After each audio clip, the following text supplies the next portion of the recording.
Hello, আমি Kaushik sir. আবারও কিছুটা সময় পর তোমাদের কাছে। আজকের ভিডিওটা কিন্তু স্কুল লেভেলের জন্য নয়, আজকেরটা স্কুল লেভেলের একটু উপরে, কলেজ ছাত্রছাত্রীদের জন্য। কিছুদিন পরেই আমাদের বিশ্ববিদ্যালয়ের অধীনস্থ যে কলেজগুলো রয়েছে তার প্রথম সেমিস্টারের পরীক্ষা শুরু হচ্ছে। সেই প্রথম সেমিস্টারে যারা মাইনর হিসাবে বাংলা রেখেছো এবং যাদের বাংলা মেজর সাবজেক্ট অর্থাৎ অনার্সে পড়ছে, যাদের প্রথম পাস বাংলা রয়েছে কিংবা যারা শুধুমাত্র পাসে পড়ছে বাংলাটা রয়েছে, সেই সমস্ত ছাত্রছাত্রীদের কাছে সেই বাংলার বিষয়টির সাজেশন নিয়ে আজকে আমার আশা।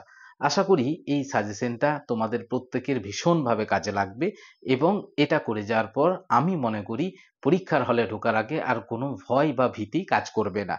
তাই স্ক্রিনে রেখে রেখে প্রশ্নগুলো আমরা একেবারে আলোচনা করে নেব।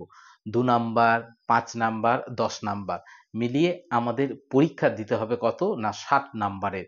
সেখানে 3টা 10 নাম্বার করতে হবে, সেখানে 4টা 5 নাম্বার 30, আর এখানে 20 50 এবং এবং 2 নাম্বারের 5টে, মোট 60 নাম্বারের পরীক্ষা।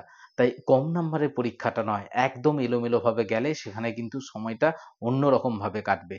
তাই একটু পড়ে নাও, কটা দিন রয়েছে, প্রশ্নগুলো ধরে ধরে নিজেরা রেডি করে নাও, এখনো সময় রয়েছে।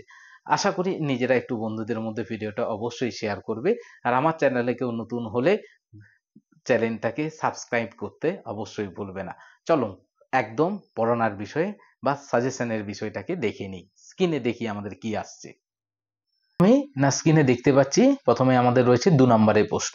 2 নম্বরের প্রশ্নে আমার কয়েকটা সাজেশনের মধ্যে রয়েছে, দেখে নাও। 1, বিপর্যাস কাকে বলে? বিপর্যাস বা ধ্বনি বিপর্যয় কিন্তু একই, উদাহরণ দাও। 2, জোর কলম শব্দ কাকে বলে? উদাহরণ দাও। আগের বছরে কিন্তু প্রশ্নে ছিল।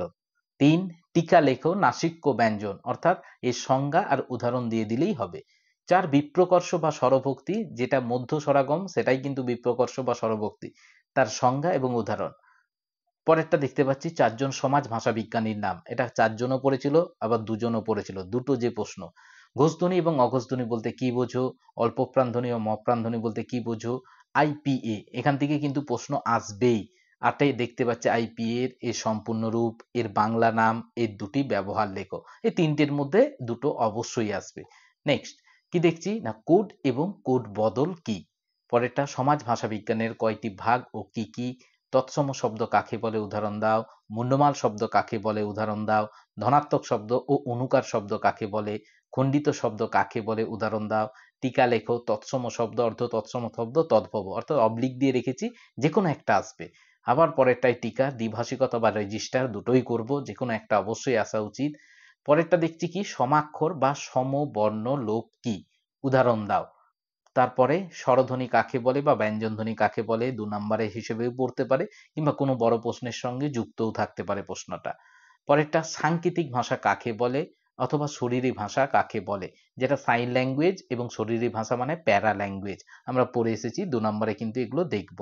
এছাড়াও আছে অর্ধমাগধী বা মাগধী বা সৌরসেনী, মহারাষ্ট্রী, পৈশাচী, অর্থাৎ মধ্য ভারতীয় আর্য ভাষার যে প্রাকৃতের 5টা রূপ, সেখান থেকে সৃষ্ট যে কোনো দুটো ভাষার নাম পড়তে পারে। 5টা দিয়ে আছে, যে কোনো একটা থেকে জানতে চাইবে। পরেরটা কি দেখছি না, আইপিএ করতে দিয়েছে, আন্তর্জাতিক ধ্বনিমূলক বর্ণমালায় লিপ্যান্তর করো। এগুলো আমি মনের মতো কয়েকটা লিখেছি, তোমরা যারা আইপিএ জানো সেখান থেকে দুটো পড়বে, দুটোতে 1 1 নাম্বার, 2 নাম্বার। পরের দাগে কি রেখেছি না, নিচের শব্দগুলির উৎস নির্ণয় করো, অর্থাৎ কোন শব্দ কোথা থেকে এসছে, যেমন চা, চিনি, চীনা শব্দ। এরকম বিভিন্ন ভাষা থেকে যেগুলো তদ্ভব, যেগুলো তৎসম, যেগুলো অর্ধ তৎসম, বিদেশি, তার মধ্যে পর্তুগিজ, ইংরেজি যা যা আছে মোটামুটি তোমরা পড়েছো। আমি কয়েকটা ইম্পর্টেন্ট রেখেছি, আবার বলি এগুলো তোমাদের জানার জন্য যে প্রশ্নের কাঠামোটা কি হয়, এই এই পরের দাগগুলো, তাই না? তারপরে কি দেখতে পাচ্ছি, নিচের উদাহরণগুলি ধ্বনি পরিবর্তনের কোন ধারার অন্তর্গত? যে কোনো 4টি আমি বলেছি, প্রত্যেকটা ধ্বনি পরিবর্তন যে রয়েছে স্বরাগম, স্বরলোপ, তার ভাগগুলো এখানে রয়েছে, যে কোনো তোমাদেরকে করতে দিবে। অর্থাৎ এই যে দুটো দাগ, সেই দুটো দাগের কি পড়বে এগুলো বলা মুশকিল, তাই তো? আমি নিজের সুবিধার জন্য তোমাদের প্রশ্নের কাঠামো জানার জন্য এটা রেখেছি। পরে কি দেখতে পাচ্ছি না, 5 নম্বরের প্রশ্ন দেখতে পাচ্ছি। 5 নম্বরে প্রথমেই রেখেছি, 1, আধুনিক বাংলা ভাষার ভাষাতাত্ত্বিক বৈশিষ্ট্যগুলি আলোচনা করো। 2, ঝাড়খণ্ডী উপভাষা কোন কোন অঞ্চলকে কেন্দ্র করে গড়ে উঠেছে? এই উপভাষার বৈশিষ্ট্যগুলি লেখো, অর্থাৎ ধ্বনিতাত্ত্বিক এবং রূপতাত্ত্বিক, বা কামরূপী বা রাজবংশী উপভাষারও একই একই বৈশিষ্ট্য জানতে চাইবে। 3, অধিধ্বনি কাকে বলে? মানে যেটা অবিভাজ্য ধ্বনি, যে কোনো দুটি অধিধ্বনির পরিচয়। 4 উদাহরণ সহ স্বরাগম ও স্বরলোপ, উদাহরণ সহ ব্যঞ্জনাগম, ব্যঞ্জনলোপ। অর্থাৎ এগুলো যারা ব্যাকরণ জানে তাদের কাছে নাম মাত্র, শুধু প্রশ্নের সংখ্যাটা বাড়বে আর কিচ্ছু নয়। টিকা লেখো শব্দার্থের উন্নতি বা উৎকর্ষ, অবনতি বা অপকর্ষ, যে কোনো একটাও দিতে পারে, 2 নাম্বারেও পড়তে পারে এটা। পরে কি দেখছি না, ব্যঞ্জন সংহতি বা সমীভবন, ভিভিআই প্রশ্ন, উদাহরণ সহ আলোচনা করো। টিকা লেখো, হয়তো আমি 3টে দিয়েছি, যে কোনো 2টো জানতে চাইবে বা 3টেতেই 1.5 করে দিয়ে হয়তো নাম্বার বিভাজন করতে পারে। 4 টিকা, পরেরটা দেখতে পাচ্ছি কি, টিকা লেখো অনুদিত শব্দ, সংকর শব্দ বা মিশ্র শব্দ বা কিতঋণ শব্দ। এগুলো আমি দিয়ে রেখেছি, মানে তোমরা অবশ্যই করে যাবে। এই 3টে থেকে 2টো হোক কিংবা 3টে থেকে একটা হোক, সেটা 2 নাম্বারে গিয়ে পড়ুক বা 2টো মিলিয়ে 5 নাম্বারে পড়ুক, এটাই হবে। পরেরটা কি, লোকভাষা ও উপভাষার পার্থক্য, অথবা জানতেই চাইতে পারে যে লোকভাষা কাকে বলে, লোকভাষার বৈশিষ্ট্যগুলি লেখো। আমি যদি লোকভাষা এবং উপভাষার পার্থক্য জেনে যাই, সেখানেই লোকভাষার বৈশিষ্ট্য, সেখানেই উপভাষার বৈশিষ্ট্য পেয়ে যাব।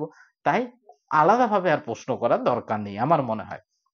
পরেরটা কি দেখছি না, বাংলা ভাষার জন্ম কোথা থেকে, জানি মাগধী অপভ্রংশ। বাংলা ভাষার কালগত বিভাগ, মানে প্রাচীন বাংলা, মধ্য বাংলা, আধুনিক বাংলা, এর সময়সীমাটা, মানে কত থেকে কত পর্যন্ত ছিল এবং তার একটা করে নিদর্শন। নেক্সট, উচ্চারণ প্রকৃতি অনুসারে ব্যঞ্জনধ্বনির শ্রেণীবিভাগ। উচ্চারণ প্রকৃতি বলতে কি বুঝাচ্ছে, মানে স্পর্শ ব্যঞ্জন, নাসিক্য ব্যঞ্জন, ঘিষ্ট ব্যঞ্জন, উষ্ম ব্যঞ্জন, কম্পিত ব্যঞ্জন, এই ভাগগুলো। ওকে, আশা করি প্রত্যেকে বুঝতে পেরেছো। এখানকার 5 নাম্বারের জায়গাগুলো কিন্তু প্রত্যেকেই করে যাবে। আবার বলি, 2টো আলাদা আলাদা দিনে পরীক্ষা হবে, 2টো প্রশ্নের উপর মাথায় রেখেই আমার এই সাজেশনটা তৈরি করা। এর বাইরে আশা করি কোনো প্রশ্ন আসবে না। 10 মার্কের, যেখানে 3টা প্রশ্ন আমাদেরকে করতে হবে, 30 নাম্বারের জায়গা, সব থেকে বড় জায়গা। কি না, বাংলা ভাষার উদ্ভবের ইতিহাস লেখো। অর্থাৎ কিভাবে বাংলা ভাষার জন্ম হলো প্রাচীন ভারতীয় আর্য ভাষা থেকে, সেই স্তরগুলোকে ক্রমাগত অনুসারে লিখতে হবে। 2, উপভাষা কাকে বলে, বাংলা ভাষা উপভাষা কয়টি ও কি কি, উপভাষার বৈশিষ্ট্যগুলি লেখো। 3, বাংলা শব্দ ভান্ডার বলতে কি বোঝো, আগন্তুক বা কৃতঋণ শব্দগুলো, অর্থাৎ যেখানে আমাদের বিদেশি শব্দ, প্রাদেশিক শব্দ এবং দেশি শব্দ 3টে লিখতে হবে। নেক্সট, ওষ্ঠের আকৃতি এবং মুখবিবরের শূন্যস্থান, পরিমাপ অনুসারে মৌলিক যে স্বরধ্বনি তার শ্রেণীবিভাগ। 5 করে পড়তে পারে বা যে কোনো একটা 5 নাম্বারে গিয়ে পড়তে পারে। অর্থাৎ আমরা এখানে রেডি হয়ে থাকলে পুরো প্রশ্নের জন্যই রেডি হয়ে থাকবো। পরে 5 নাম্বারে কি দেখছি না, ধ্বনি পরিবর্তনের কারণগুলি, সেই ভৌগোলিক কারণ, আঞ্চলিক কারণ, এছাড়াও আরো যে কারণগুলো রয়েছে সব নিয়ে 10 নাম্বার। পরেরটা শব্দার্থ পরিবর্তনের ধারা, এর এই প্রশ্নটা আসবেই একদম, সেটা যে কোনো 2টি ধারাই হোক কিংবা পুরো ধারাটিই হোক, কিংবা বলে দিই যে শব্দার্থের প্রসার, শব্দার্থের সংকট, যাই হোক, এই পরিবর্তনের ধারা আমাদের করে গেলে একটা প্রশ্ন আমরা নিশ্চিত। লাস্ট কি দেখেছি না, সমাজ ভাষা বিজ্ঞান কাকে বলে, এর কয়টি ভাগ ও কি কি, প্রত্যেক ভাগের সংক্ষিপ্ত পরিচয়, অর্থাৎ সমাজ ভাষা বিজ্ঞানের যে 3টি ভাগ, তার কি কি কাজ ইত্যাদিগুলো নিয়ে প্রশ্ন। অর্থাৎ এই গেল আমাদের সাজেশন। এটা ছাড়া আমরা পরীক্ষার হলে ঢোকার কোনো সৎসাহস হয়তো দেখাতে পারবো না। জানি না এটা কে কেমন ভাবে নেবে। আশা করি প্রত্যেকের ভিডিওটা অবশ্যই কাজে লাগবে এবং নিজেরাও বন্ধুদের মধ্যে শেয়ার করবে। Thank you.